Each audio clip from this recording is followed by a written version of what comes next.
think so. Is it on? He said he was going to do it from there. Ladies and gentlemen,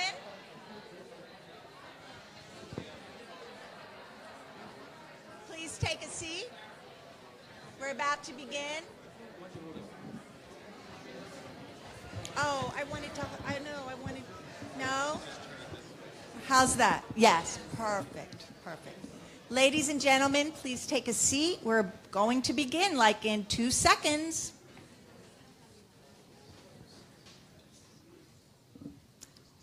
Well, we are thrilled to have you here.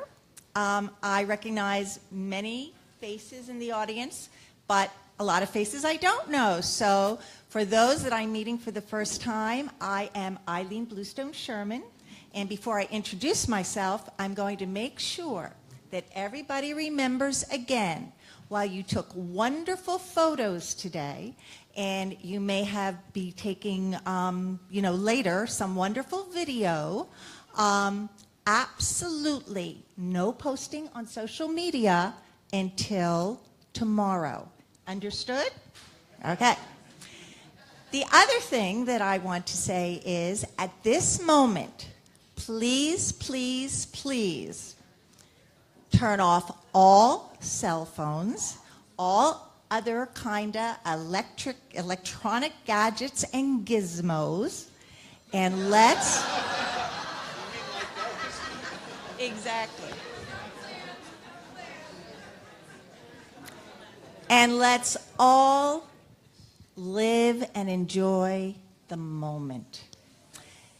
Welcome to home, where everyone is welcome. Now, as I said, Kabir invited me to be the moderator today, and he said, first, please introduce yourself. So, very briefly, in a nutshell, professionally, I am a lyricist, a playwright, a young adult novelist, a picture book writer, a music and theater producer, and television writer, and in my spare time, I also like to teach college students. But that's what I do professionally, and I have to say, through the years, I've been blessed with some extraordinary moments in my professional career. But when I think about my life, I think the luckiest and most extraordinary moment that I had was meeting my high school sweetheart. And we just celebrated our 44th wedding anniversary.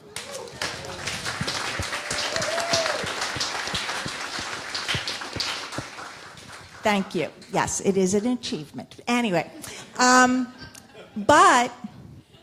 when we also have 2 beautiful children, and now I have 1 terrific granddaughter, 6 years old. But if any of you were to ask me, Eileen Bluestone Sherman, who are you? I would have to say, from my core, I am the granddaughter of immigrants. And I have to tell you, from growing up around a dinner table where all those stories were told by my great aunt and my grandparents who did immigrate, that I knew from a very early age that their journey would inform and was informing my worldview. What I also learned when I became a young mother is that their values informed my parenting. But what I didn't know, and I was so surprised, just several years ago, I was asked to revise my resume. And in doing my resume, I realized, oh my goodness, almost everything I've ever written, whatever it is, whatever the medium is, somewhere, somehow, it has to do with that journey. So, enough about me now. And we are now, before we go any further, I know we have to thank some people in the audience. When I say your name, please stand up, and then at the end, we will applaud everybody. Okay, so first I have Tiana David, who helped us organize this event. And then there was Kate Dillingham, who performed on the album. Gustava Castanave, I hope I pronounced that correctly, who also performed on the album. Rafael Piccolotto de Lima, who is part of our production team. And finally, a thank you to Deepak, Kabir, Paul, and Amaryllis. So please, everybody, join me in thanking them.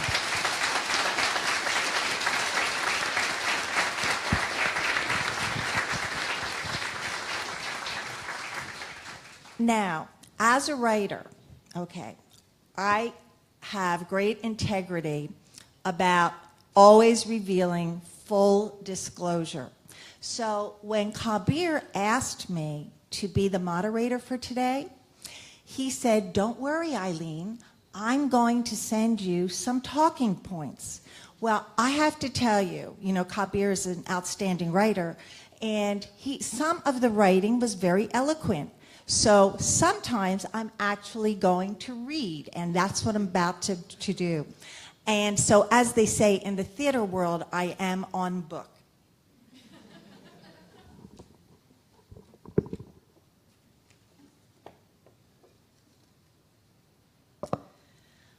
Home. Home where everyone is welcome, by Deepak Chopra, Kabir Sehgal, and Paul Avgerinos. Paul, did I say that correctly? Avgerinos. I'm sorry, I got it in my head incorrectly. Home is a collection of 34 poems and 12 songs inspired by a diverse group of immigrants who have made significant contributions to the United States. From Yo-Yo Ma to Martina Navratilova, Albert Einstein to Madeleine Albright, these poems symbolize the many roads that lead to America and which we expect will continue to converge to build the highways to our future. Now, in addition to the poetry, Home includes 12 accompanying musical pieces that serve as personal meditations on the essence of home, in which we can reflect upon where we feel the most welcome. Now, whether that be a physical location or a state of mind. Written and composed by immigrants and first-generation Americans, Home provides a stronger sense of welcome and belonging for everyone. Now, I will not lead you in any further suspense. We have 4 parts today, and the 4 parts include, first, our panel discussion, followed by 3 selections of music from the album, and then we've invited 2 of our friends who are now sitting in the audience who have written, especially for today, a poem, and they will come up to the stage and read their work.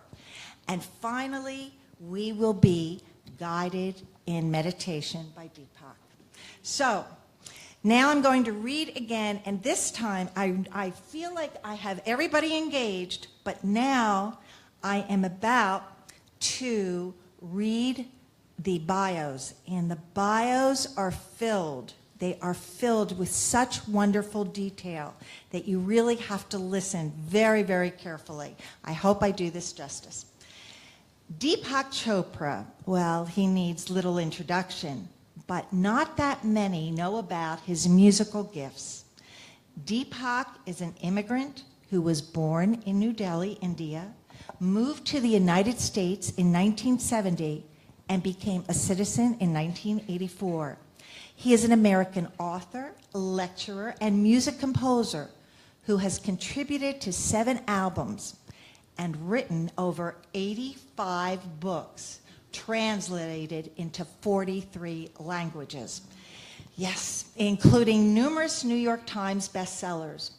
One of his songs, Do You Love Me, featuring Demi Moore, hit number 10 on Billboard's, and it remained there on the chart for 13 weeks. He recited Nehru's Spoken at Midnight speech on Ted Nash's Presidential Suite, which won the Grammy Award for Best Large Jazz Ensemble in 2017. And on home, not only does he compose the music, but he sang. He played percussion and even the tempura drone. Time magazine has described Dr. Chopra as one of the top 100 heroes and icons of the century. As the founder of the Chopra Foundation and co-founder of JIO and the Chopra Center for Wellbeing, he is a world-renowned pioneer in integrative medicine and personal transformation, and is board certified in internal medicine, endocrinology, and metabolism. There, okay, then we have at the end of our wonderful panel, Kabir Sehgal. Now, Kabir is a first-generation American, and his parents are both from India. He is a New York Times and Wall Street Journal best-selling author of 8 books, such as Coined and Jazzocracy. Among his works are children's books that he has written with his mother, The Wheels on the Tuk-Tuk and The Bucket of Blessings. I have to say, Kabir, I love those titles. As Hamlet said to the players, they come trippingly off the tongue. He is also a Grammy Award-winning producer. He has collaborated with jazz artists such as Chucho Valdez, Arturo O'Farrill, and Ted Nash. Kabir is also a composer and musician, and he is also a U.S. Navy veteran who lives in New York City. Now, Paul, okay, sitting next to Kabir, is our first-generation American, and whose father, Kostas, emigrated from Greece to the United States in 1938. Paul is a Grammy Award-winning performer, composer, producer, and engineer with 23 critically acclaimed New Age albums to his credit. He is active in creating scores for a variety of TV shows, and this is my best detail, and has collaborated with Jewel, Run DMC, and Willie Nelson. Now, how's that for diversity?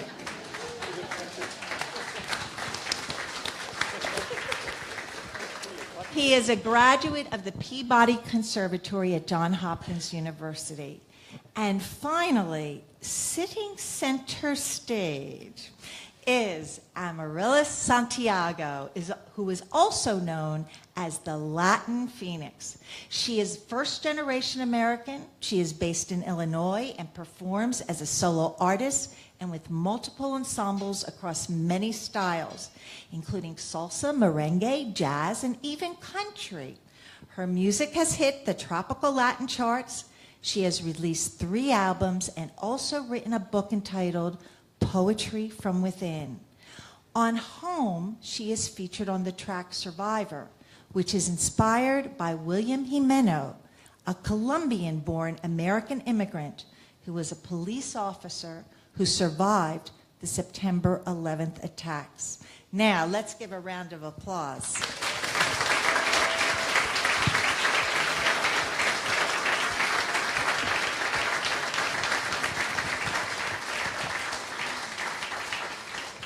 But before we turn our attention to our illustrious panelists, we're going to have a little bit of audience participation.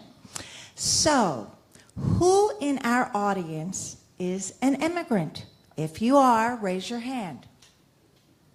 Now keep your hands up. Who in our audience is first-generation American? If you are, everybody keep your hands up if you've been called. Remember, I'm wearing my professorial cap now. Now, if you are a second-generation American, third generation, fourth generation, fifth generation, sixth generation, seventh, eighth, ninth, I would suspect that everyone here in his and her core understands the journey of the immigrant. And that's what brings us all together. And home basically raises our awareness. So now it's time to ask the panelists.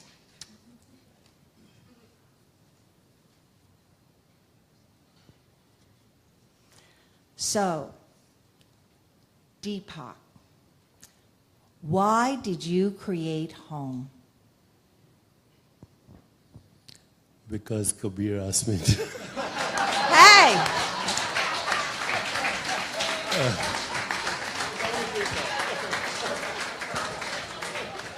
But on another level, I think everyone, as you ask people to raise their hands, it seems everyone has an immigration story. And so home is now. This is home. Well, as you said, everyone has a story. And so now, as, again, like that little girl who sat around the dinner table with my relatives, I'm going to ask you your story. Why and how did you get to America? And what was your reaction for leaving and coming? So 1970, I passed medical school, and this was an interesting time in the United States because the Vietnam War was kind of winding down, but there was a shortage of physicians in the US. A lot of them were in the army. And I was actually recruited by a community hospital quite close by here in Plainfield, New Jersey, to come and take training in advanced medicine. The problem was that the Indian government discouraged immigration at that time. They spent a lot of money on our education, so it was not easy to do the exam to get to the US. You know, the American Medical Association had all kinds of rules and regulations, rightly so. So I went to Sri Lanka to do my exams, and I passed. But then the second hurdle was that the Indian government didn't let you leave with more than $8. So my father still wanted me to come take advanced training in medicine. An uncle of mine gave me $100. He lived in England. So I had 108, which anybody who's from India knows. 108 is a sacred, auspicious number. So I thought I should do something really sacred with my 108. I went to Paris and I spent it all in one night at the Moulin Rouge. So when I arrived in New York, I had no money at all. Those days we didn't have these cell calls, so I made a collect call to my hospital. They were so desperate that they sent me a helicopter. So my first experience was lifting off New York City, watching Manhattan skyline, totally mesmerized. 15 minutes later, in an emergency room in Plainfield, New Jersey. And I had, of course, passed my exams, but I had never seen a patient. So the nurse called me as like 15 minutes after I had arrived. She said, "Dr. Chopra, we have an expiration." I had no idea what the word meant, but I didn't want to let on, so I said, "You bet, I'll be there." And she showed me into a room where there was a dead person. I made my first diagnosis. I looked at the nurse. I said, "He's dead." She said, "I told you, we had an expiration." So now at least I knew what the word was. But I didn't know what she wanted me to do. So I asked her, I said, "If he's already dead, what do you want me to do?" I treat people who are alive. Of course, I had never treated one. She said, "Pronounce him." I'd never heard that word either, so I realized that in America, your soul couldn't leave your body till a medical deity, otherwise known as MD, said, "You're free, I release you." So now, having having trained in English, slightly different than American English, I asked my nurse for, the word for a flashlight in England is a torch. So I said to my nurse, may I have a torch, please?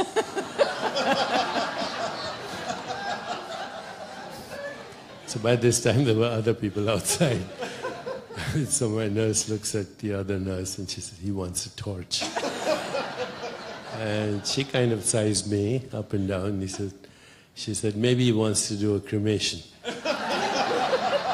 So that's my immigration story. I quickly got involved in the system where you treat the body and have no idea about the soul. Okay. That took a little while to understand. Well, let me ask you now, this is probably a more serious question and applies to today. What is happening in our country today why is what's happening in our country today troubling you? And how do you see home related to that? Well, to some extent, it's not happening just in the country. It's happening all across the world with what's happening in Brexit, many parts of Europe, even Asia. But now in America, which never was the case, we're seeing the bristling of racism and ethnocentrism and a lot of bigotry and hatred, and it's all stemming from fear. Yes. So I think home is a contribution, says there's nothing to fear whatsoever. All our boundaries are in our mind. And so let's resurrect our soul in order to be home again. And as a follow-up to that, you say throughout that home isn't just a place, but it is a state of being. So exactly what does that mean? And how do you think that we can achieve, all of us, that home level of consciousness? Home is just being before a thought or an interpretation of experience comes into your mind. So as you all are listening to me, right? Turn your attention to that which is listening right now. We are all home now. Okay. And let's see, one last question. Oh, this is an interesting question. Now, you actually sing on this record. Is this the first time you're singing on an album? Yes, outside the bathroom, yes. So, well, congratulations. And at the end of the day, what message do you want this project to send to the world? I want many messages to go to the world. One is that don't lose hope in the United States of America. We all go through phases. So please don't lose hope. This is still one of the freest countries in the world with freedom of speech and amazing ability to create the life that you want, to live the so-called American dream. It still is the place where you can actualize your dreams. But on another level, be in touch with your soul, because if you are, then there's hope for America too. Yes, thank you. Okay, thank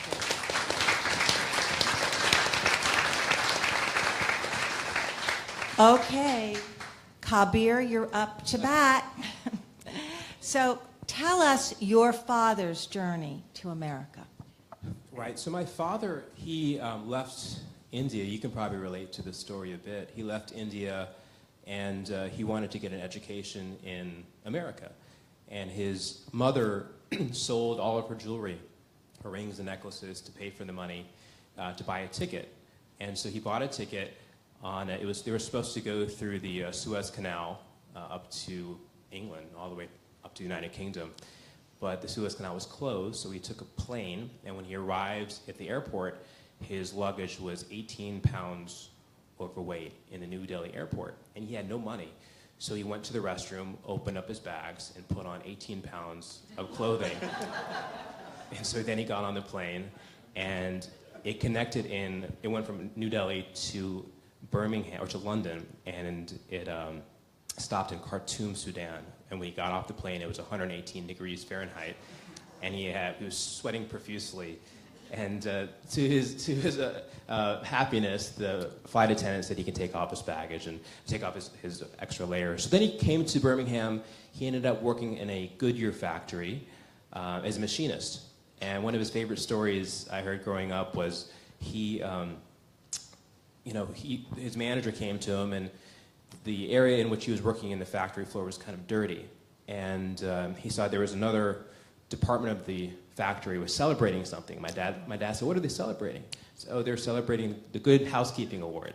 So my dad took it on himself to organize his section of machinists to work extra hard to clean up the factory. And to this day, there's only one picture on his desk, and it's a picture of him in the 1960s with his housekeeping crew with the Good Housekeeping Award. And he later came to America. He applied to universities, and he got the list of where he was accepted. And the first university on his list was Auburn University in Alabama. So he thought it was the best university he'd gotten into, not realizing it was in alphabetical order.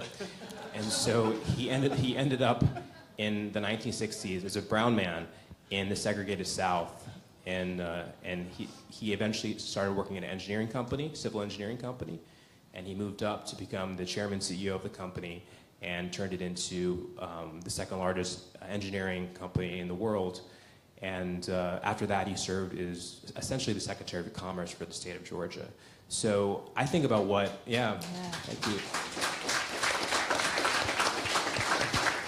I think about what he's achieved, and it really is the American dream. And on this project, one thing that was really amazing to do is Deepak, Paul, and we all essentially wrote poems about our fathers to honor them, because we are them in a way. So I'm going to pass it on. I know there's more questions, but I want to get to the music part. Well, let's get Paul a question. Okay.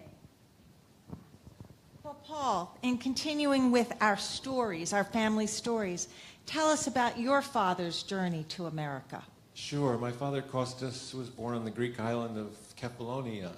It's between Greece and Italy. And he had mechanical engineering aptitude, and anyway, he found his way to Athens and worked during the day and went to night school for engineering. When he graduated, he was hired by an English shipping company. So he went up to London.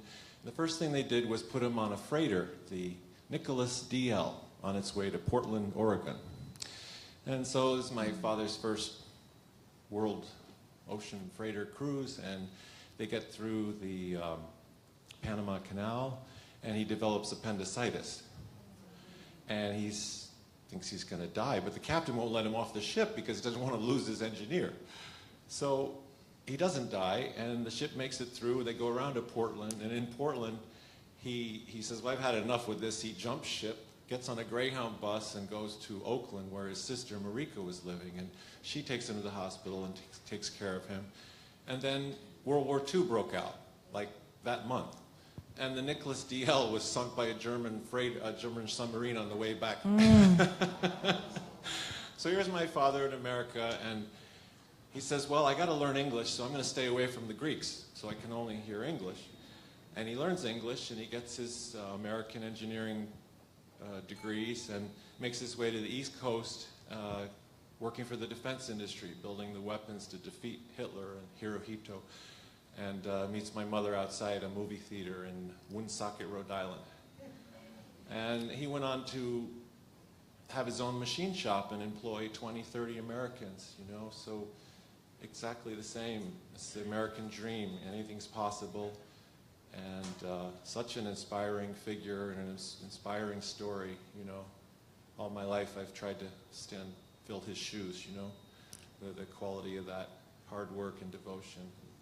And he always said about America, everyone's so nice to me in America, and the buildings are so big and beautiful. Everyone's so nice to me. The stranger, the foreigner. I would like to ask, it's beautiful, it really is wonderful. I'd like to ask Paul one other question. And that is, I know, and I think she's a little past 2 years old now. 16 months. 16 months. So Paul has a beautiful young daughter. And now you as a first-generation American, when you look at your daughter, and she will not always be 16 months, she'll be 16 years old. When you look at your daughter, what do you hope to be able to basically convey to her, to inspire her, to instill her, for her to understand her roots? Oh, well, when she's old enough, I'd love to take her to Greece, to the island, and take her to northern Italy, where my mother's family is from. They fled World War I on a different journey, coming to Rhode Island. And I just hope that our country remains vibrant and free and open and welcoming and loving, so that she'll be able to carry that tradition on. Terrific. Okay, thank you.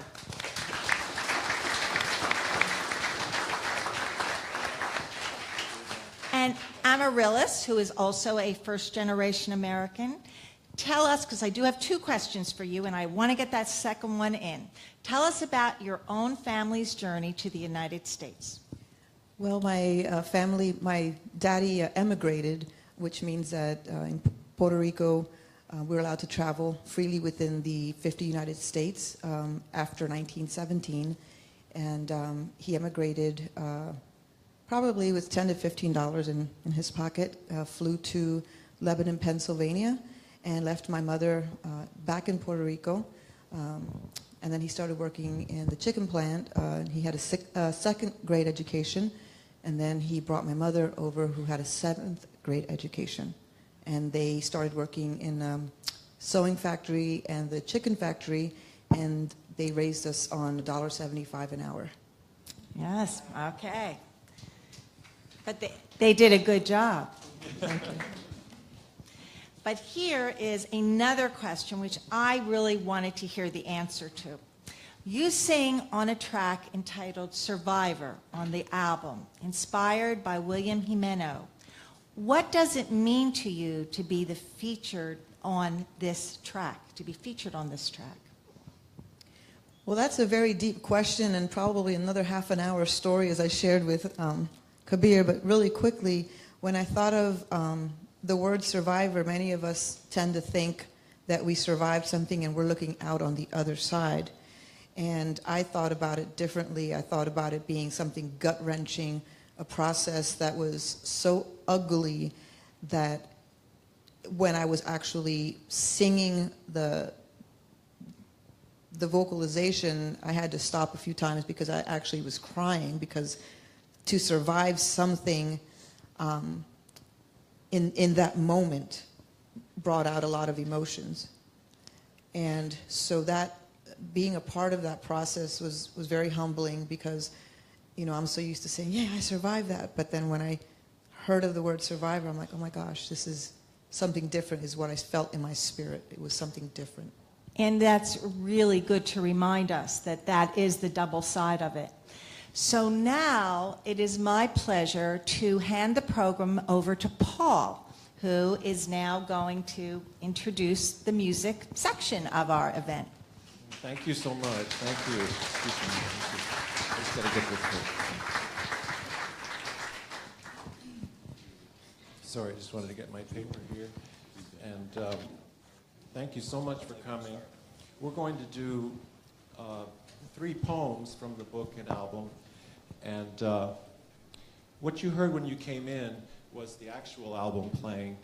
And on the actual album that comes with the book, we have fragments of the poem only, just a few words, a few phrases that Deepak sings, whispers, or speaks. But what we're going to do now is we're going to do the full poems, 3 full poems, over some of the instrumental music from the album. And the 3 poems we're going to do are Candle, which is inspired by Khalil Gibran, and Infinity, inspired by Albert Einstein. And then we're going to do Father, which is inspired by Deepak's father, Krishnan Chopra. I want to introduce our wonderful band. We've got Ben Allison on bass.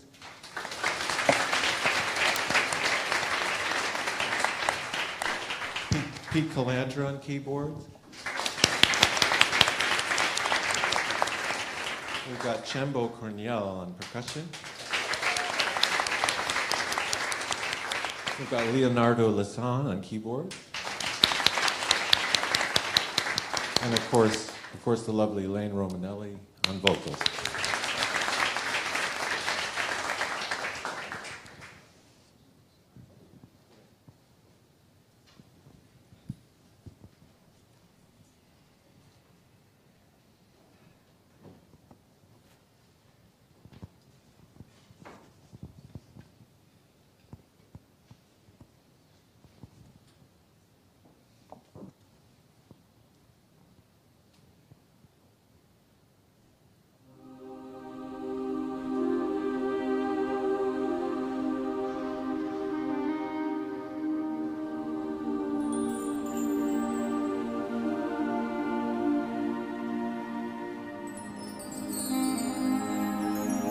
Candle, inspired by Khalil Gibran. Tortured soul, spoke to angels, sparked fire of passion. Longings, ecstasy, suffering, craving, pain, death, the gateway to life. Love, letting go, dreams, bitter-sweet memories, wisps of experience, threads of desire, spaces of togetherness, winds of heaven, rebel, hippie, lover, smiles and tears, the agony and ecstasy, love and addiction, voice of conscience, life extinguished, delicate soul, a brief candle, dark lit corridors of time, now here and now gone, the fragrance lingers.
Infinity, inspired by Albert Einstein.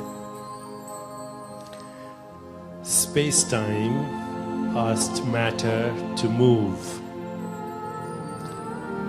Matter asked space-time to curve. Gravity asked bodies to fall. Black holes demanded stars to vanish. Is the moon there when no one is looking? Does the universe have many histories? Infinity asked universe to expand. Cosmos asked consciousness to reflect. Mind asked matter to dream. Time demanded future to accelerate. Will mathematical abstractions obscure doom? Is it too late for Einstein's nightmares? Scientists asked atoms to react. President asked planes to fly. Nuclear bombs and nuclear technologies asked bombs to explode. Waste demands morality to explain. Teleport me now to another dimension, away from this junkyard of infinity.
Other, inspired by my father, Christian Chopra. If awareness is existence, you have existed in me from when I first became aware, and now. If awareness is life, then you have been my life. Since I incarnated into experience, and now, from the stories you told to the magnificent hero you were, I am because you were and are. We exist in the awareness where I is thou, thou is me. In every everlasting now.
That was absolutely exquisite. Thank you. Thank you so much. Now we get to invite two friends to share poetry that they have written especially for today. Our first poet and reader is Mike Greenlee, a terrific lyricist and writer. Mike, will you come to the stage? There you are.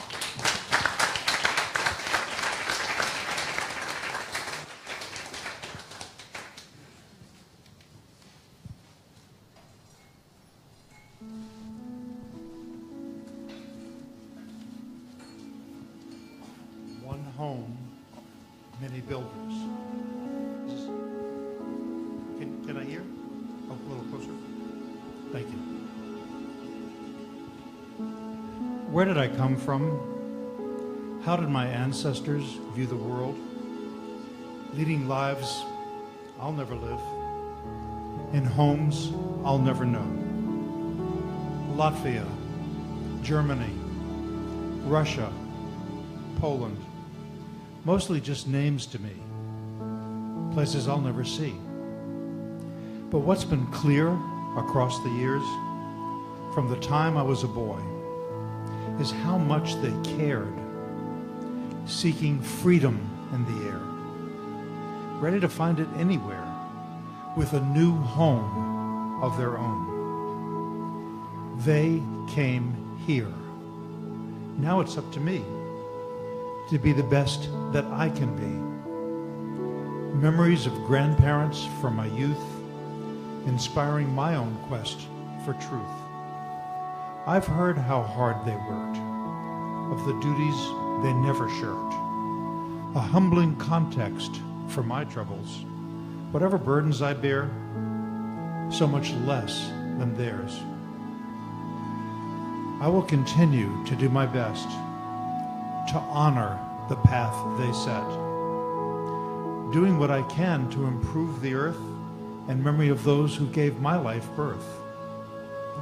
Everyone's an immigrant someplace, but we all have one planet as our space. This earth is home to us all. Between us each, let there be no walls. We share this home. Let us think about that.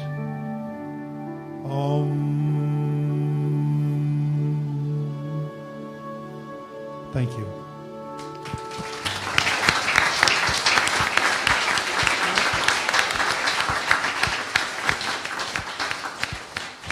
And now our next poet and reader is a very accomplished composer and part of our production team. Please welcome Olayimika Cole.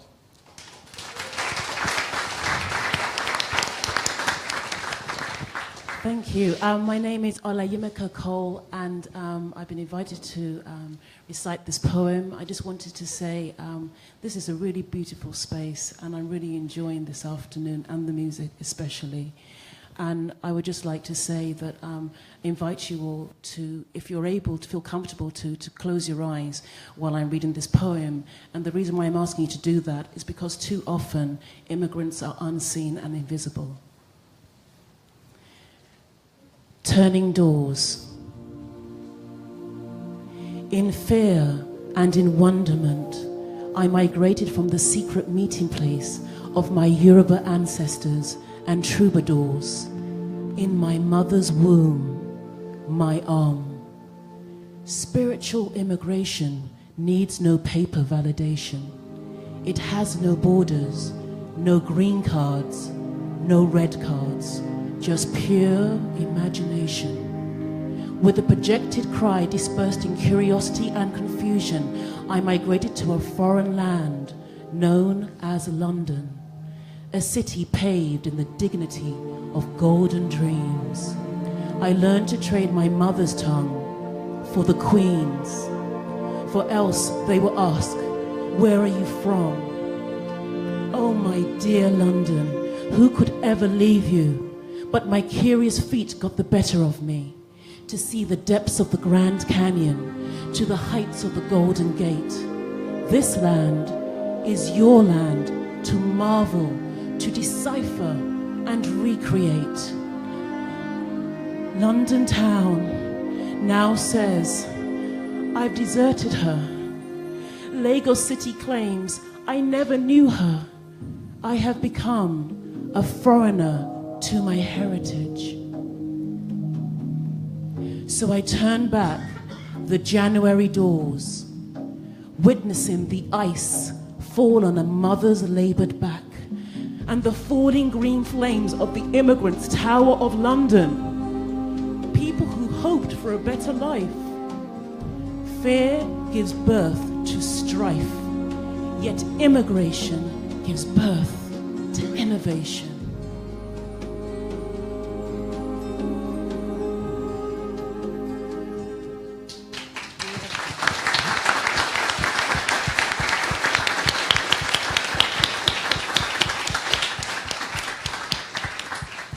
thank you for both those really, really beautiful and meaningful poems, Tree.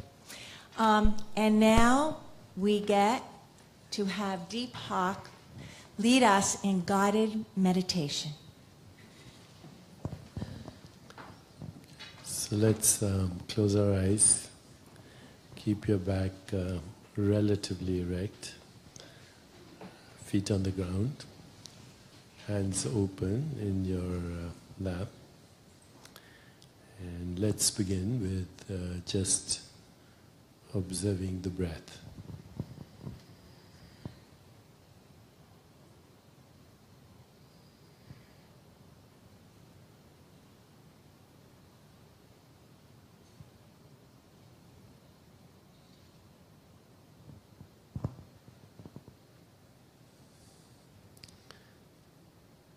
Notice that you don't really breathe, you're being breathed.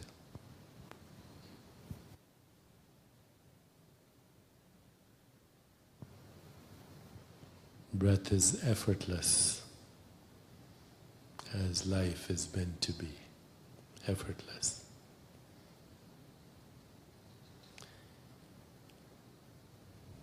You can't hold on to your breath. If you do, you'll suffocate. In the same way, you can't hold on to any experience. Just observe it and let it arise and fall on the screen of your consciousness.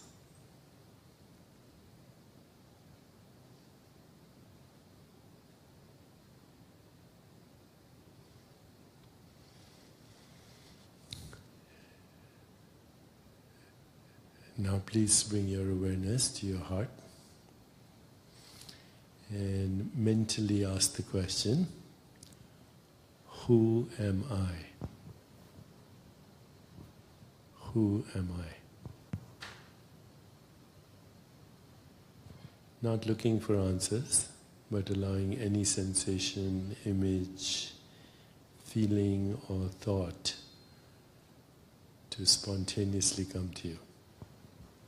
Who am I?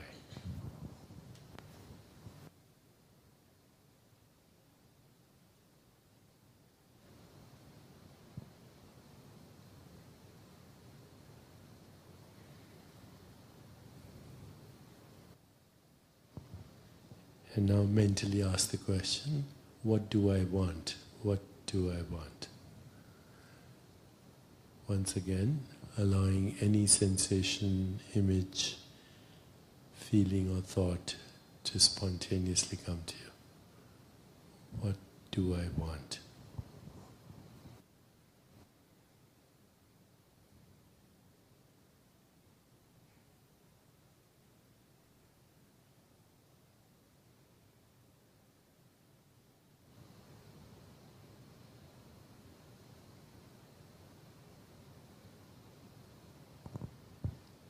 Now ask the question, what am I grateful for? Gratitude opens the door to your soul and to the abundance consciousness within. What am I grateful for? Allowing any sensations, images, feelings or thoughts to come to you.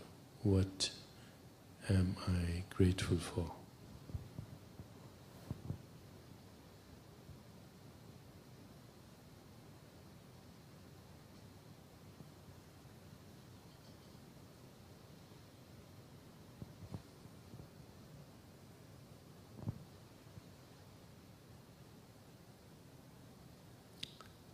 Final question. What kind of country do I want to live in and my children and their children to live in? What kind of country and what kind of world? Allowing any sensations, images, feelings or thoughts to come to you.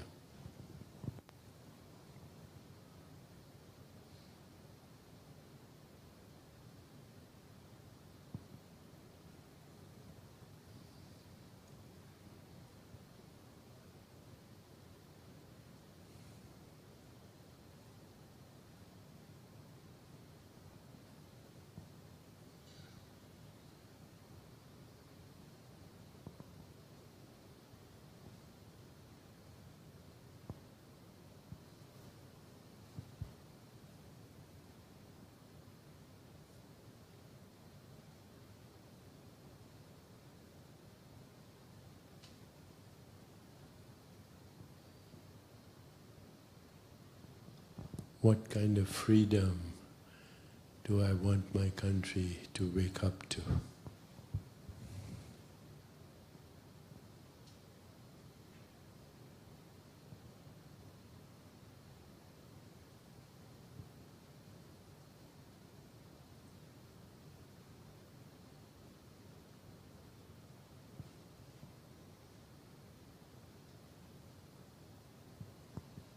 Now to move to the final phase of this meditation, please repeat your full name to yourself. I am, then first name and last name.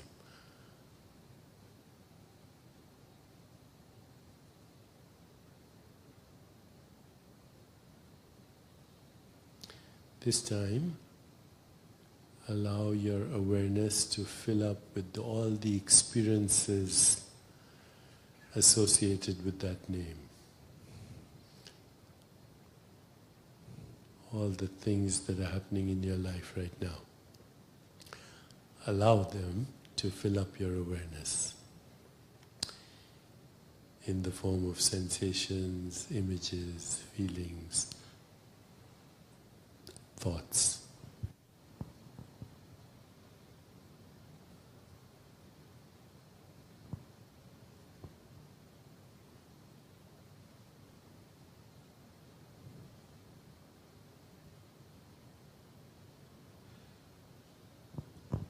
Allow your awareness to fill up with all that's happening in your life right now.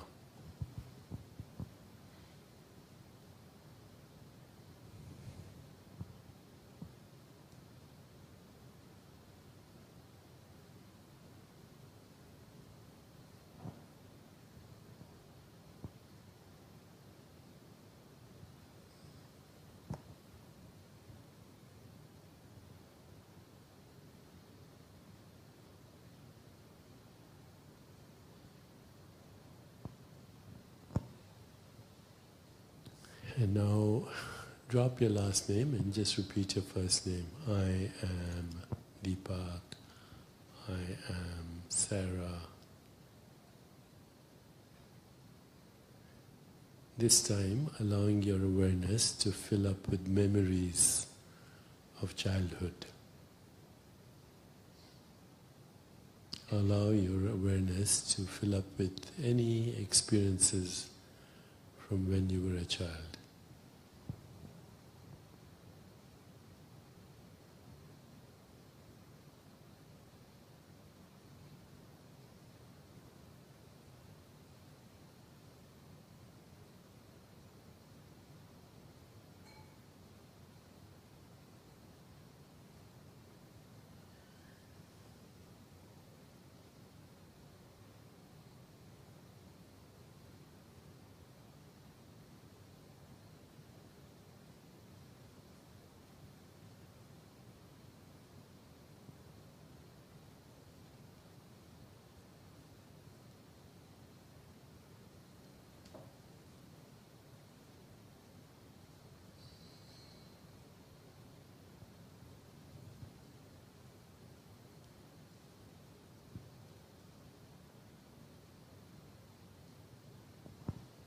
Now you can drop your first name and just repeat I am with no name, no form attached to it. I am. And let memories and experiences slowly fade out. I am. I am.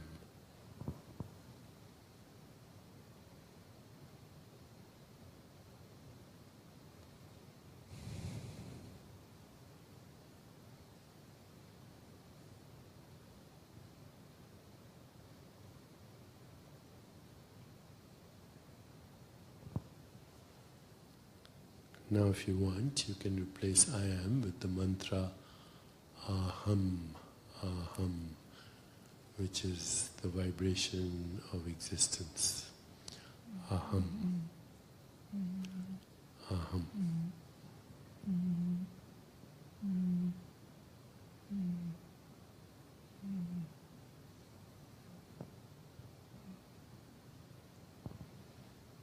Aham.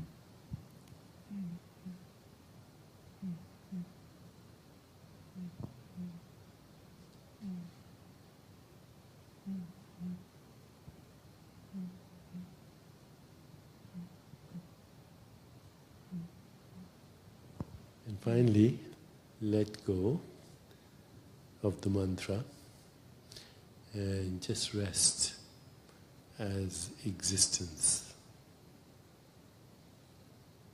Rest as existence.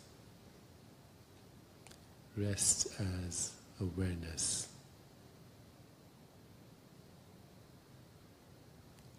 Rest as being.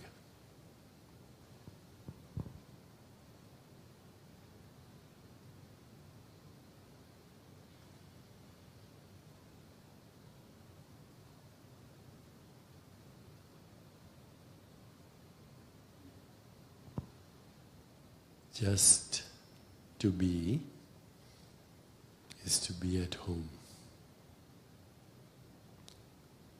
Rest in awareness. Rest in existence.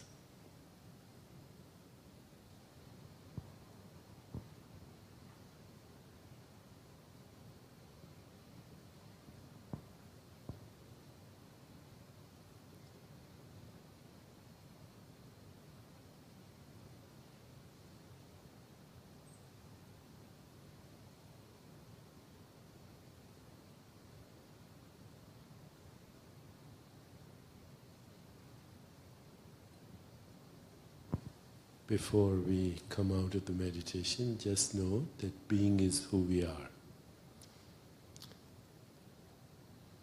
Being is home, and being migrates through cosmic time as form and phenomena. Being has no age, no nationality, no gender, no race. Being is not in time, nor in space. Being is timeless, eternal.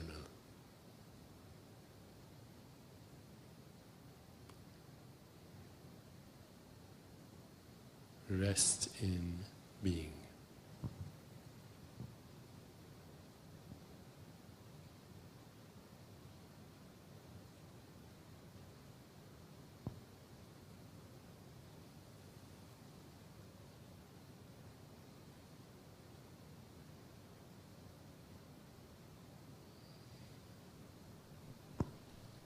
Please relax into your body now. Feel the sensations in your body and take a minute or so before you open your eyes.